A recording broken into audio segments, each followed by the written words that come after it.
Mas que dia bonito, né, Elisa? Sexta-feira.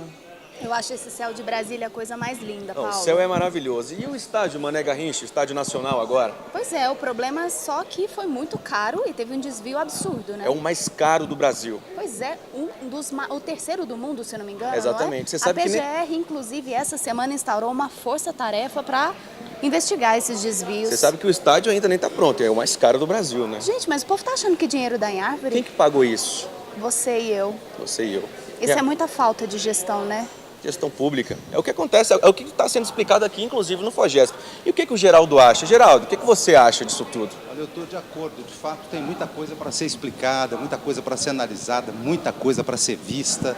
Né? De fato, acho que há aí alguns problemas que precisam ser enxergados. Mas, gente, o FOGESP, eu tenho certeza que ele entra como solução, como parte da solução para essa problemática. Olha, o evento está fantástico. E o nível dos palestrantes está muito bom, né? As discussões estão com um nível fantástico, muito bom. está batendo a seleção do Tite. Eu tenho certeza, esse time de palestrantes está melhor do que a seleção do Tite. É que a gente pensou para ser junto com a Copa, entendeu? Exatamente. Não pode, as pessoas não podem reclamar, tem que fazer alguma coisa. É o que os participantes do FOGESP estão fazendo. Vieram até aqui aprender, escutar. Um público de altíssimo nível, né? Nós temos administradores do Brasil inteiro e de outros países, né?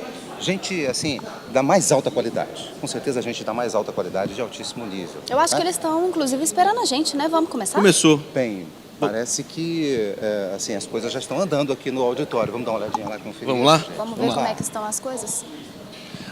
Inclusive a gente precisa fazer selfie, né? FOGESP 2018 tem a hashtag. Gente, Vamos aproveitar e fazer Vamos fazer uma então, selfie aqui rapidinho, Coisa bonita. porque tem que lembrar que quem tiver mais curtida vai ganhar, Um prêmio, vai né? ganhar um prêmio. Elisa, isso, olha lá. Isso, olha. Hashtag FOGESP 2018. Agora Tem que curtir, sim, né, agora gente? sim. Vamos É a começar, foto vamos começar. mais E o nosso curtida. público já está aqui todo pronto. mundo lá, olha que Vamos legal. começar então? FOGESP 2018. Bom dia Bom a dia. todos que estão Bom dia, aqui. pessoal. Bom dia a todos. Bom dia a todos, nós estamos ao vivo para todo o Brasil, direto do CFA Play, a Web TV oficial do Conselho Federal de Administração. Bom dia a você que está em casa e bom dia a você que está fazendo a diferença, está sentado aqui junto com a gente no Fórum CFA de Gestão Pública. Nós chegamos ao terceiro dia, mas ainda tem muita coisa para acontecer hoje, né? São 4 palestras, Paulo, é isso? Exatamente, 4 palestras, muita coisa vai acontecer e vamos começar. É verdade? Verdade, isso mesmo. Nós temos já aqui o nosso primeiro painel, já na ponta da linha, aqui na ponta da agulha. O tema central deste primeiro painel, pessoal, é poder público, a lei anticorrupção e os pequenos negócios. Esse é o tema central que será discutido, apresentado e agora esmiuçado neste palco para todo o Brasil, né? Para todo o globo, né? O CFA Play chega em todo o globo, né? Exatamente. Tem outras palestras também, gestão do Estado no mundo efervescente, o exercício de política e poder no redesenho da gestão do Estado e, por último, e não menos importante, as cobranças da cidadania, paradigmas para um novo governo. O último vídeo que a gente fez, inclusive, foi com Cláudio Gastal, que vai falar sobre a gestão no mundo efervescente, e é um assunto muito interessante. Ele vai falar de economia colaborativa, abertura da gestão pública para esse mundo digital, que é o que a gente vive hoje, né? Que legal, CFA Play trazendo para você, levando para você tudo isso, e os bastidores com o Paulo e com a Elisa, você vai conferir os detalhes, entrevistas exclusivas, então fique ligado, porque a gente vai durante toda a manhã e um pedacinho da tarde, né? Então vamos chamar. Vamos lá então, pessoal. Olha, o primeiro painel, eu queria convidar já aqui, com a ajuda do Paulo e com a ajuda da Elisa, o Gilberto Sokolowski. Por favor, venha ao palco, Gilberto Sokolowski, vem ocupar o seu lugar no palco. Ele que estará palestrando agora sobre o tema Poder Público, Lei Anticorrupção e os Pequenos Negócios. O Gilberto é administrador, ele é especialista em comércio exterior e compliance. Seja bem-vindo, Gilberto. Fique à vontade. E nós gostaríamos de chamar também o presidente da mesa, administrador Amilcar Pacheco dos Santos, presidente do Conselho Regional de Administração do Paraná, para coordenar a discussão. Melhor estado do país. O Paraná é o melhor estado do país. Isso não está em discussão. Eu discordo, eu acho que é Minas Gerais. Eu acho que é o Distrito Federal. Ok. Bom dia, fiquem à vontade, tá bom? O palco é de Senhores, vocês. por favor, fiquem à vontade. Bom dia a todos. Bom dia, pessoal.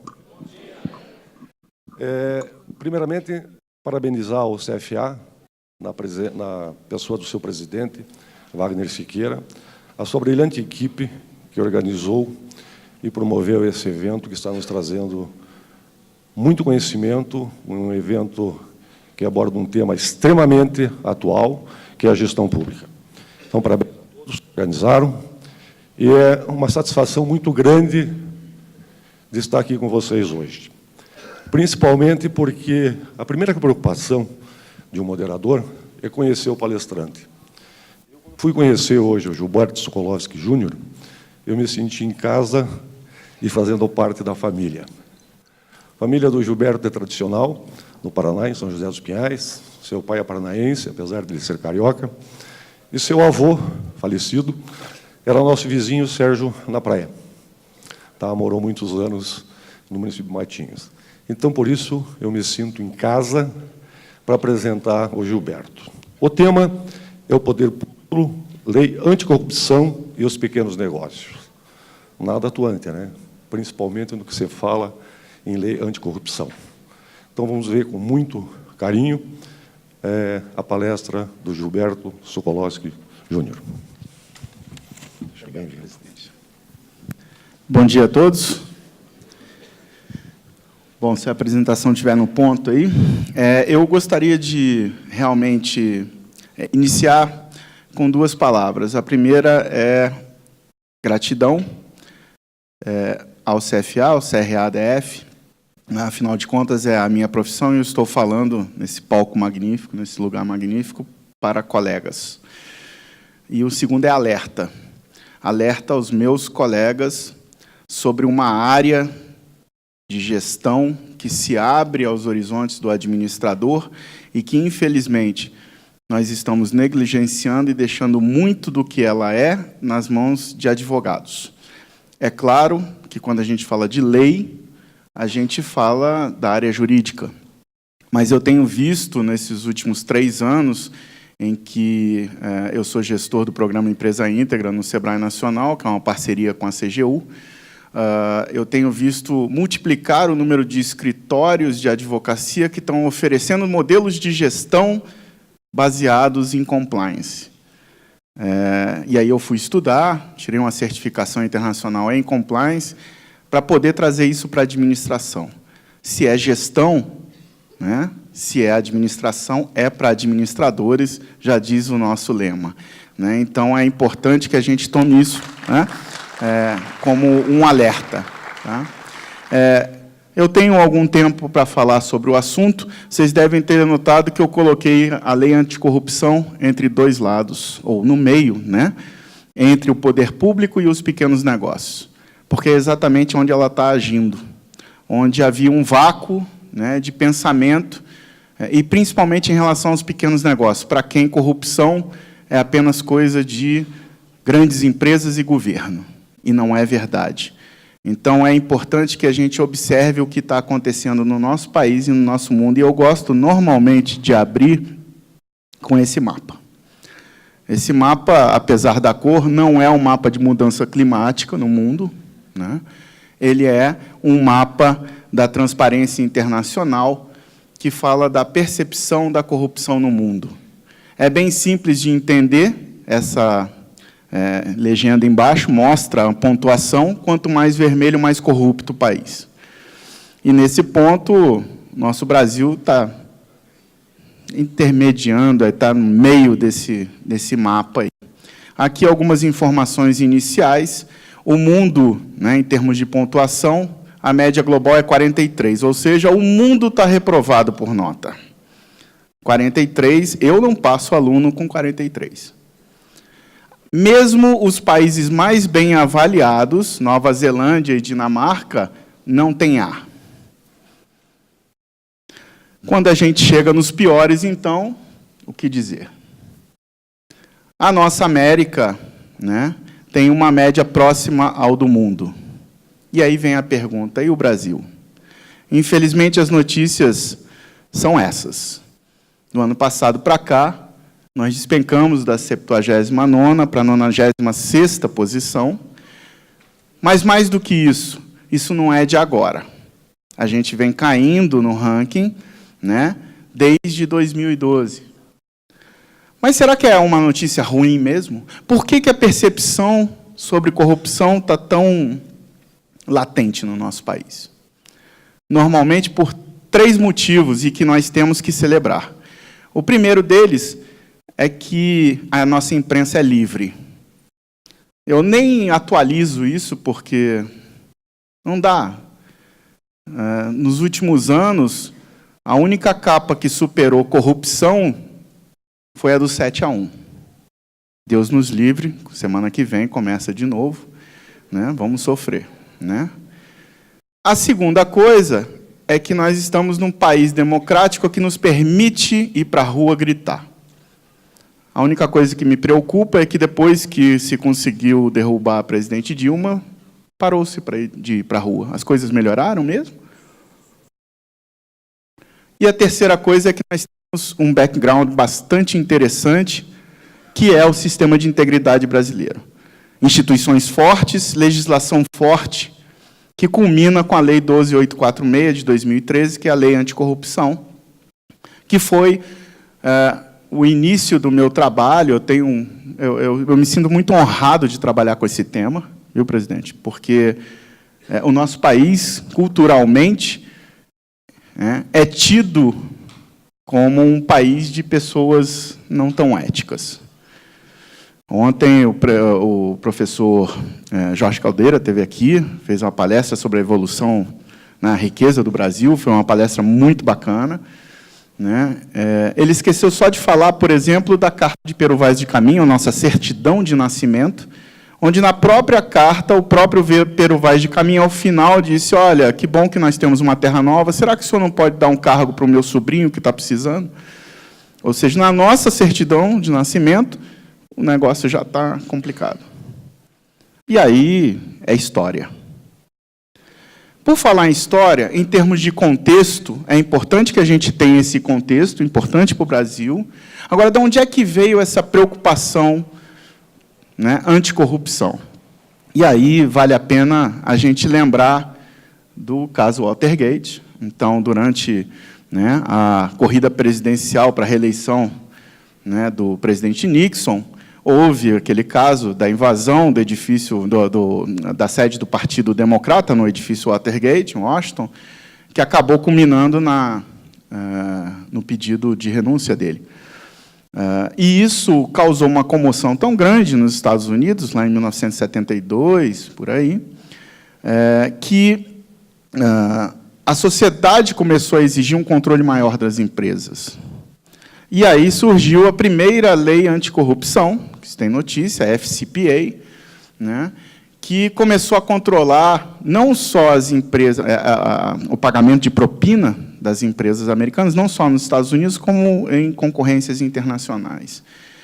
Só que aí causou um problema para as empresas internacionais, que elas começavam a participar, né, de concorrências, né, as empresas americanas, de concorrências no exterior, e eram controladas, enquanto que as suas concorrentes no exterior não eram.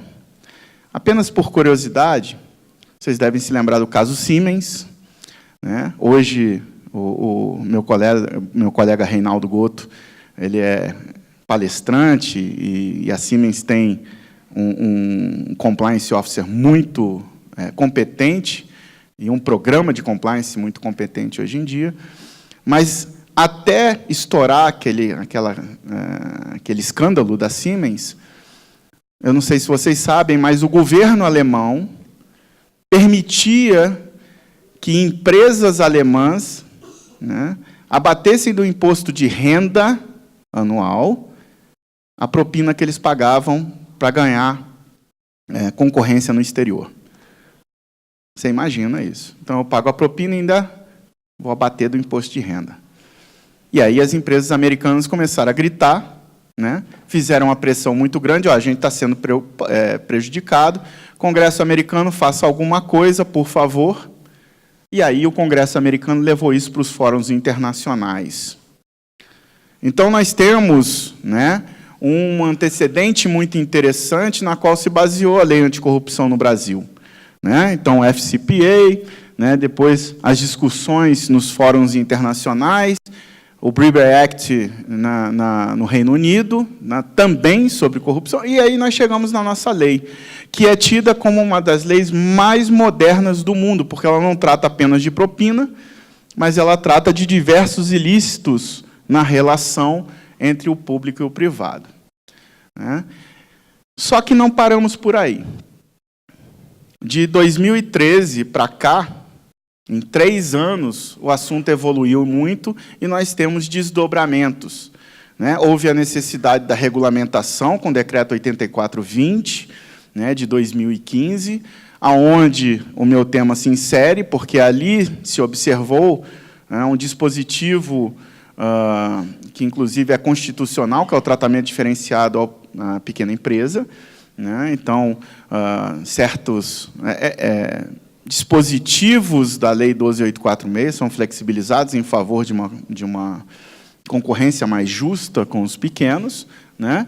E aí, agora, nós temos uma evolução importante no país, começam a surgir as primeiras leis estaduais que exigem das empresas que são contratadas por governo, são fornecedores do governo, políticas de integridade, para que possam ser contratadas.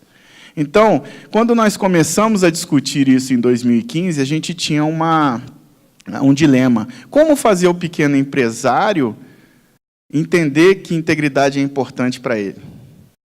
Agora já está começando a ficar mais claro. Né? Urge o assunto e o pequeno empresário tem que se adequar a ele.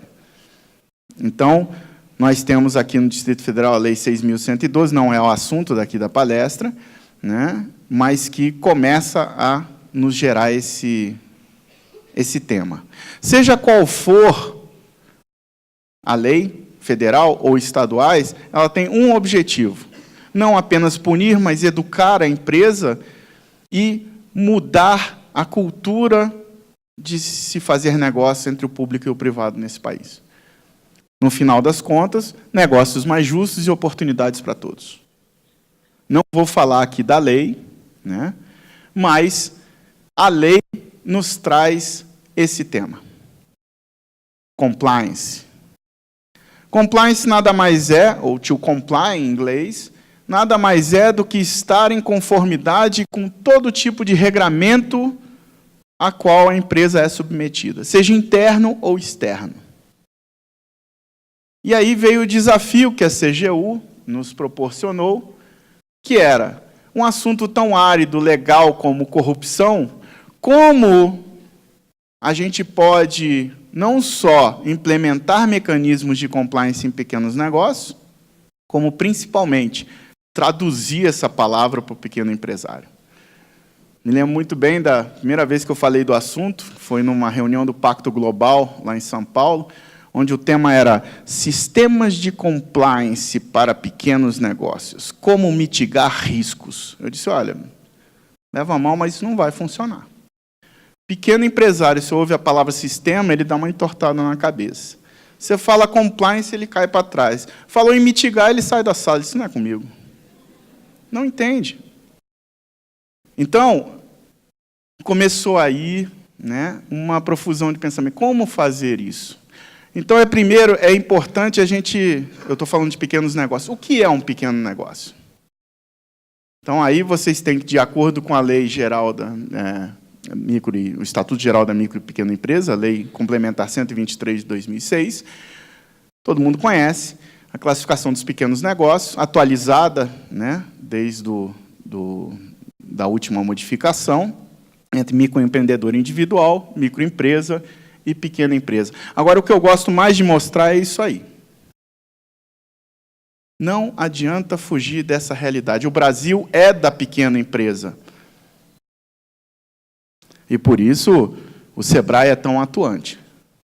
Né? Algumas outras informações mostram a importância desse setor para a economia brasileira, tirando o comércio exterior. Mas aí é o Brasil como um todo, eu sou da área de comércio exterior, e desde que eu entrei na faculdade, a gente não passa de 1% de participação na corrente de comércio no mundo, que é o total de exportações e importações. Mas isso é uma questão de política comercial, e aí também não é o nosso tema aqui. Se deixar, eu saio falando a manhã inteira, mas não é o caso. A lei geral, né, ela é uma lei viva. Praticamente todo ano a gente está mexendo nela para deixar o ambiente mais competitivo aos pequenos negócios. E aí nós achamos o nosso mote. Como falar isso para o pequeno empresário? Dentro da própria lei, nós achamos o termo mais adequado, que é integridade. Compliance ele não entende, mas integridade ele começa a entender um pouco mais. E a própria lei nos mostra que programa de integridade nada mais é do que um programa de compliance com foco, né, na prevenção, detecção e remediação de ilícitos. Mas, mesmo assim, ele pode perguntar, legal, o que minha empresa tem a ver com isso? A premissa é, eles não conhecem a lei, não sabem como aplicar e muito menos acham que tem alguma coisa a ver com eles. Não, eu sou uma pessoa honesta. Como é que minha empresa não faz nada de ilícito? Esquece dos pequenos, né? E isso até serve para você, indivíduo, né? Corrupção ela está nos pequenos atos, furar fila, né? E por aí vai. Mas, na realidade, o meu foco é o pequeno empresário, e ele entender que determinadas atitudes deles podem comprometer e podem ser alcançados pela lei 12.846, ou por outras leis estaduais que aqui eu acabei de falar. Nesse sentido, a primeira coisa que nós temos que desmistificar é o conceito de integridade. Integridade nada mais é do que honestidade. Se comportar de maneira honesta e combater a corrupção. Como é que você faz isso na empresa? Respeitando parceiro, respeitando, né, consumidor, respeitando as leis. Eu gosto sempre de citar um caso, a gente estava falando de camarão, né? Eu me lembro de uma certa vez de ter visto uma reportagem sobre a enganação que estava sendo a venda de camarão congelado. Que a pessoa comprava 1 quilo de camarão congelado, quando ia fazer, dava 300 gramas, aquele não dava nem para ele. Quanto mais para servir para pessoas no jantar. Ele ficava... Mas por quê? Como é que se fazia isso? Né? Como é que era essa fraude do camarão? Nada, o cara pegava um camarão, congelava individualmente, dentro de uma bolinha de gelo, depois juntava tudo e congelava de novo. Então, de 1 quilo, 700 gramas era de água. Isso é inaceitável, como várias outras práticas que a gente vê no dia a dia. Então, obviamente, a gente tem que procurar capacitar o empresário para não incorrer nesse tipo de falha. Como fazer isso? Né? Vocês estão vendo uma ilustração de uma cartilha nossa, onde a principal ideia nossa, desde o início, não era colocar o Sebrae, alguém do Sebrae, falando para o empresário, olha, você tem que fazer isso, ou alguém da CGU, né, daquele auto de visão de controladoria, mas sim um empresário falando com o outro. Esse é um movimento importante.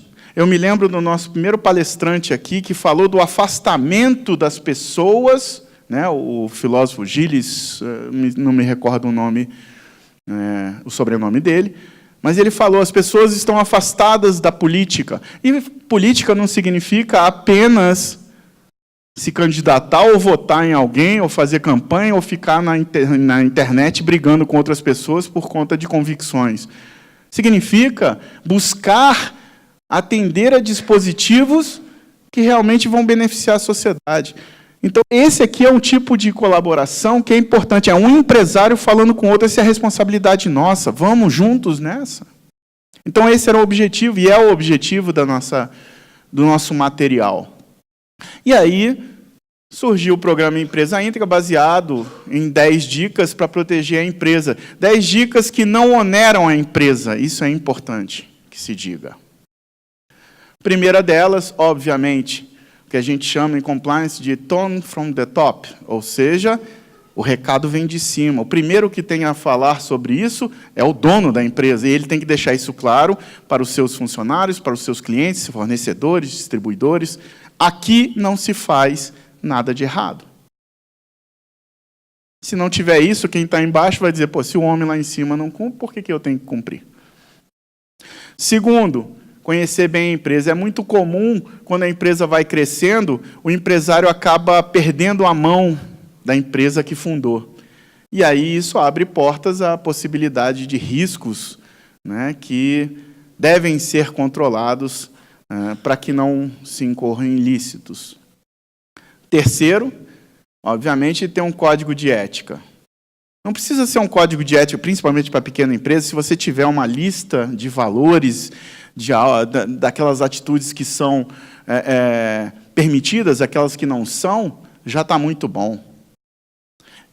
E, obviamente, mostrar isso aos seus colaboradores. Eu me lembro de uma vez que eu fui fazer uma visita numa empresa, eu perguntei se tinha código de ética, ele falou, tem, onde é que está? Está no cofre, um documento importante. Eu disse, como no cofre? Isso tem que estar na mão de todo mundo. Certificar-se, e aí eu já falei, inclusive, em palestras do CFC, por exemplo, né? Tem que ter um contador bom, porque, obviamente, o pequeno empresário ele não tem tempo de trabalhar seus próprios registros.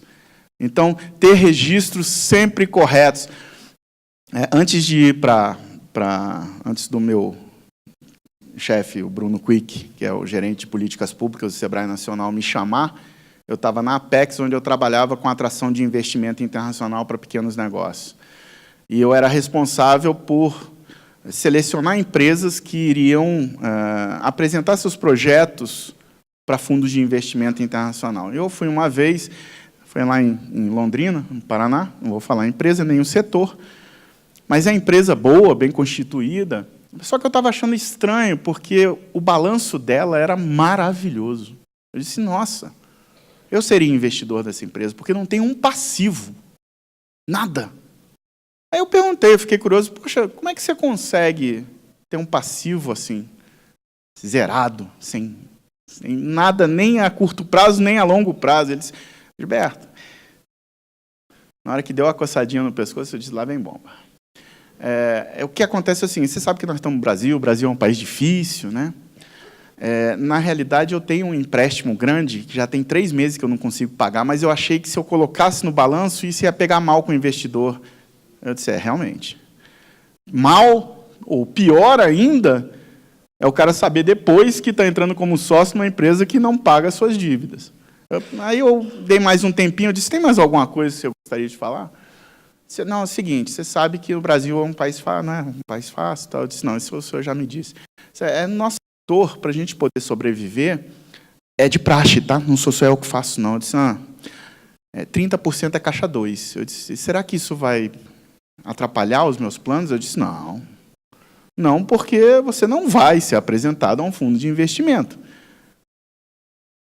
Resolva isso e depois vem conversar comigo de novo e eu te apresento, porque desse jeito eu não sou maluco. Então, essa prática, ela tem que acabar.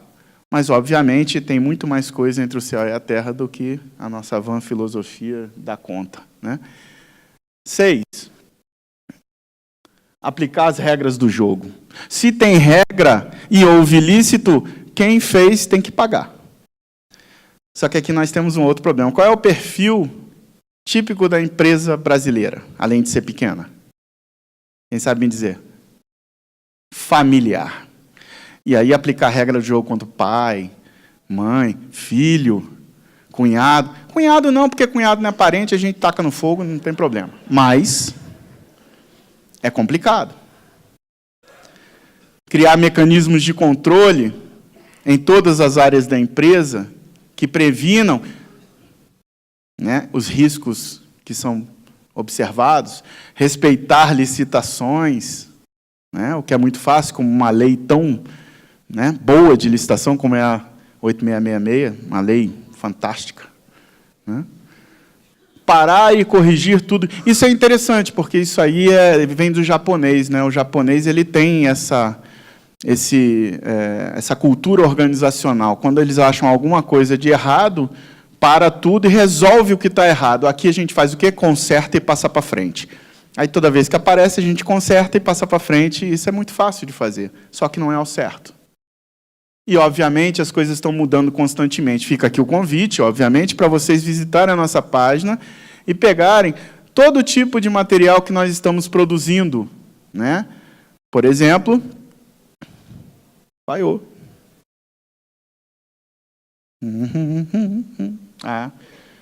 As cartilhas, né, de integridade.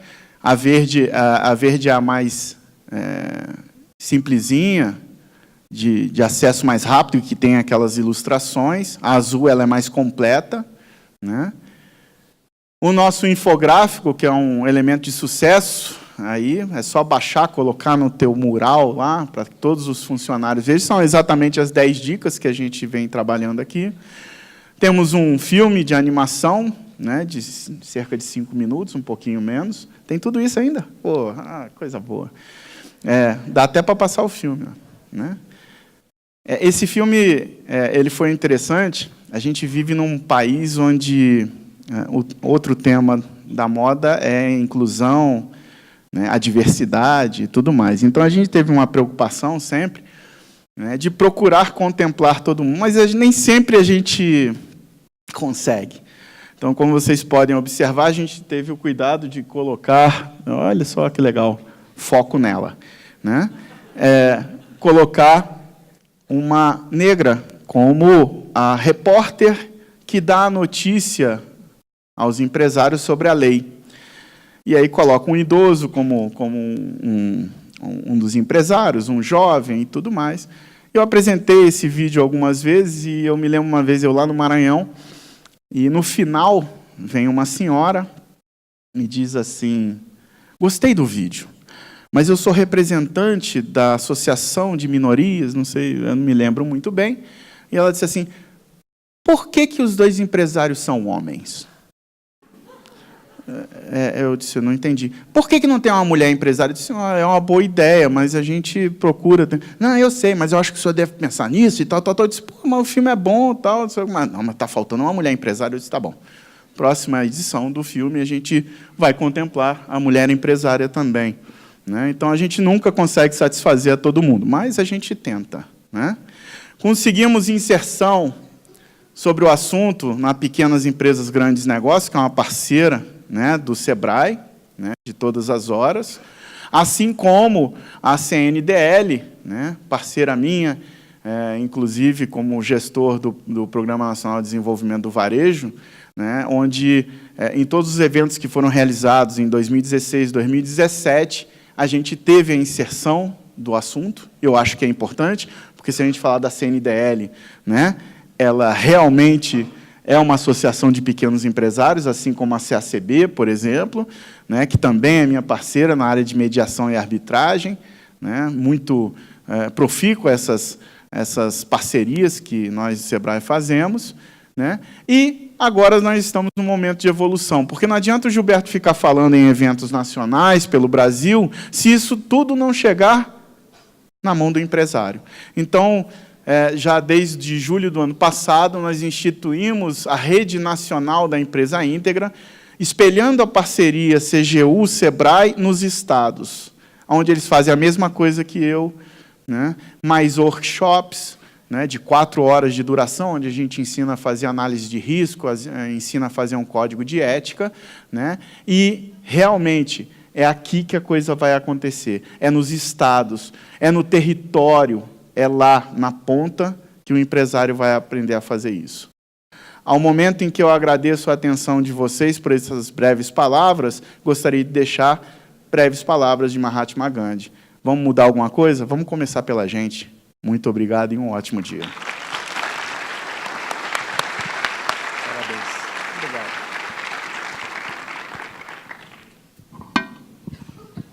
Além de parabenizar o Gilberto pelas suas brilhantes palestras, enquanto não entram perguntas da plateia, acredito que ela esteja suficientemente atendida. Eu gostaria de fazer uma pergunta que tem a ver com o tema, mas não especificamente com o que foi dito. Trabalhei em muitas empresas, sou empresário, e procuro manter todos os impostos em dia, os funcionários todos registrados, e tem uma coisa que acaba atrapalhando muito a gestão. da minha empresa e de várias outras. Refis.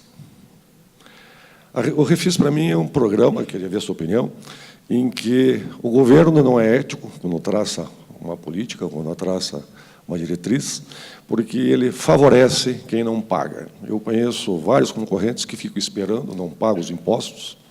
Para ter uma ideia, num dos meus produtos, que é telecomunicações, o ICMS é 29%.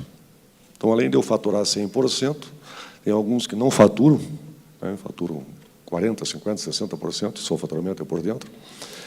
E tendo essa vantagem de 30%, a situação fica extremamente complicada. Qual a sua opinião sobre isso? Bom, obviamente, a gente tem estado muito feliz com a aprovação do Refis para pequenos negócios. É um avanço muito grande, afinal de contas, isso só se possibilitava a grandes empresas, e foi uma bandeira, né, do nosso presidente Afif, aprovar o Refis para o pequeno. Mas, realmente, é uma cultura interessante no Brasil, né? Ou seja, é muito mais fácil deixar de pagar e depois dividir a perder de vista. Isso serve para nós no imposto de renda da pessoa física também. Deixa bater na procuradoria, eles vão e a gente divide, né? Do que realmente manter as questões em dia. E isso envolve um outro assunto que é importante e que me foi questionado, a minha opinião sobre Refis, humildemente, né, que é tratado em políticas públicas na nossa área por colegas que provavelmente estão aqui na plateia. Isso nos traz uma temática que eu estava discutindo ontem. Ontem nós estávamos na Câmara Legislativa do Distrito Federal discutindo o aprimoramento da Lei 6.112, que é essa lei que eu falei para vocês, que exige o empresário aqui ter política de integridade, que é um questionamento que está sendo feito. Como é que o governo ele exige integridade das empresas, enquanto que ele não promove isso para dentro?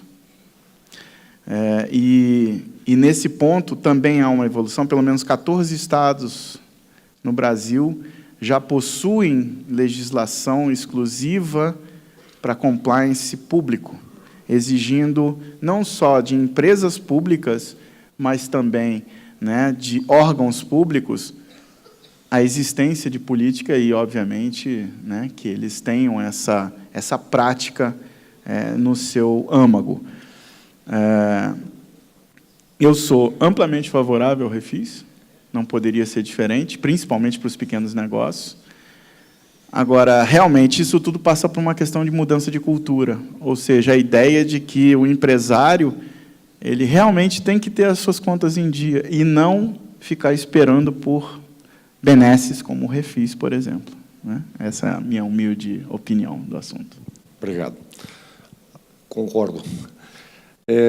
Nós não tivemos nenhuma pergunta por enquanto, então eu gostaria de fazer mais uma.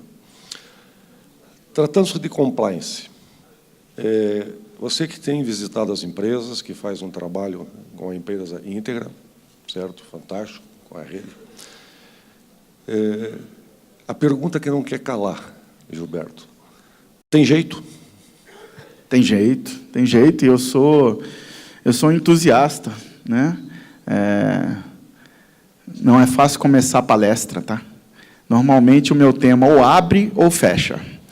Então, abrir, eu estou esperando o pessoal chegar. No Brasil é uma outra cultura que tem que mudar. Desculpa, sim, não estou ofendendo ninguém, não, mas né, aquele lugar, aquele negócio. Ou então fecha, aí me botam, não, o seu horário vai ser muito bom, de 11h30 às 12h45. Eu disse, gente, como é que eu seguro o povo que está com fome, né? Então, se eu realmente não achasse que tem jeito, eu não estava falando e me expondo a todo tipo de crítica, inclusive, né? Toda vez que eu falo sobre o assunto, vem alguém e diz assim, isso é uma utopia, você é maluco, né? Eu sou empresário, você não conhece a vida do empresário, né? Eu disse, não, eu conheço, eu estudei um pouquinho, trabalhei em algumas empresas, tal, aquele negócio, o senhor está certo. Mas como que isso tem jeito? Está aí, outubro, novembro. É nossa responsabilidade. Empresário, estudante, tem muitos estudantes aqui, né? Funcionários públicos. É nossa responsabilidade fazer o Brasil que a gente quer. Não é só chegar e fazer aquele negócio, é o Brasil que eu quero, é isso. Aí vai e vota. Quando eu vou nos estados falar, eu gosto, aqui no caso do Distrito Federal, não é o caso, né, eu falar isso, mas agora que surgiu a pergunta, né, é bem legal. Eu começo essa palestra dizendo, vocês devem estar achando engraçado um cara vir de Brasília para falar de integridade aqui, né? Eu disse, mas é importante a gente notar que Brasília é uma capital de 3 milhões de habitantes, de pessoas honestas, trabalhadoras. Se nós temos problema naqueles 2 prédios lá, vamos botar a praça, né? Não é só os 2 prédios, não, mas na praça. Boa parte deles vem de fora, não é de Brasília. A gente bota 8 lá dentro. O resto são vocês que mandam. Então, é uma responsabilidade de todos nós. Bem. Né? Traga as perguntas. Temos aqui, vamos lá, uma pergunta que ficou bastante comum e que várias pessoas tiveram o mesmo direcionamento é a seguinte, Gilberto. No Brasil, o que não falta é legislação. Temos a melhor legislação do mundo em várias áreas, mas os piores índices de corrupção, competição, educação e violência. Como mudar na prática a situação do Brasil e deixarmos de ser o país do futuro, com grande potencial, mas nunca realizamos esse sonho dourado? Bom, pela parte do SEBRAE, continuando o seu trabalho de quase 50 anos, buscando aí a capacitação dos pequenos. Como eu falei, 98,5% das empresas são pequenas e que, na maioria do tempo, gastam o seu tempo todinho vendendo o almoço para poder jantar. Não é fácil, né? Principalmente após a crise que se instalou nesse país nos últimos anos, inclusive o perfil do empreendedor vem mudando, o que exige de nós, do SEBRAE, uma ação mais intensa. O perfil do empreendedor por opção, que é aquele que realmente resolve empreender porque quer, para o empresário, né, o professor Cláudio Gastal vai falar sobre essas possibilidades, mas para o empreendedor por necessidade. E esse empreendedor por necessidade, ele não vai atrás de capacitação. Então, exige de nós uma ação mais proativa para levar isso a ele. Como professor universitário que sou, há mais de 20 anos, procurando formar novas gerações de administradores com visões mais modernas sobre o que é gerir uma empresa. E como cidadão, né, exigir a aplicação das leis. Nós temos realmente um dos maiores mananciais de regramentos que existe no mundo. Tem regra. Só que a gente, como foi dito aqui, inclusive, ontem, pelo professor João Caldeira, a gente legisla para o todo e para a exceção. Enquanto isso continuar ocorrendo, né, fica difícil, porque sempre tem exceção para alguma coisa. Sempre tem alguém que diz, mas no meu caso, né, o seu caso é como de milhões. Então, o que nós precisamos, e essa é uma exigência que nós estamos fazendo no aprimoramento, né, da lei do Distrito Federal, 6.112, quem é que vai atestar que uma empresa fornecedora do governo tem política de integridade e que ela está de acordo com a lei? Não pode ser o gestor do contrato. Claro. Porque isso é abrir a porta para a propina. Então, obviamente, nós também temos que formar, e aí nós temos, principalmente as controladorias, como um elemento chave nesse contexto. Nós temos, sim, gente preparada, nós temos, sim, regra, basta realmente boa vontade de todo mundo para fazer isso funcionar. Né? Como eu disse, o Brasil tem jeito, né? Mas todo mundo, dentro das suas competências, tem que dar um jeito. Né? Não é jeitinho, mas é o jeito. Né? E, obviamente, né, fazer as leis funcionarem, né, e aí uma opinião minha, viva a Lava Jato e que ela continue botando quem tem que ir para a cadeia, na cadeia, porque ladrão é para ir para a cadeia. A última pergunta, apesar que entraram 72, viu? Gilberto, que estratégia você recomenda para os administradores, para que os administradores estejam na vanguarda sobre a questão compliance? Primeiro é estudar. É um tema novo, né? Eu passei o último ano fazendo uma certificação. Não é fácil, mas é muito bacana, né? Tratando de assuntos como código de ética, análise de risco, prevenção à lavagem de dinheiro, né? Existem cursos que estão proliferando. Obviamente, se capacitar nesse assunto. Inclusive, eu acho que é um tema que deve estar em currículos acadêmicos, como eu falei, para que nos possibilite, como administradores, termos ideias e termos estratégias de aplicação de gestão de compliance. Compliance não é uma questão unicamente relacionada à legislação. Mas quando a gente observa que escritórios de advocacia estão desenvolvendo modelos de gestão de compliance, alguma coisa está errada. Então, a estratégia principal é: aceite, compliance veio para ficar. Não há volta. Então, está na hora da gente aprender o que é, aprender como se faz e aplicar na prática, nas empresas e na sua vida, né, como indivíduo.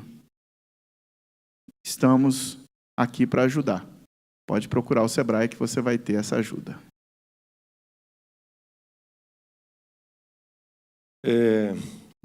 O colega veio trazer uma informação, não sei se ela é pertinente, mas vou fazer, e foi aprovado um projeto de mediação e compliance na atribuição do advogado.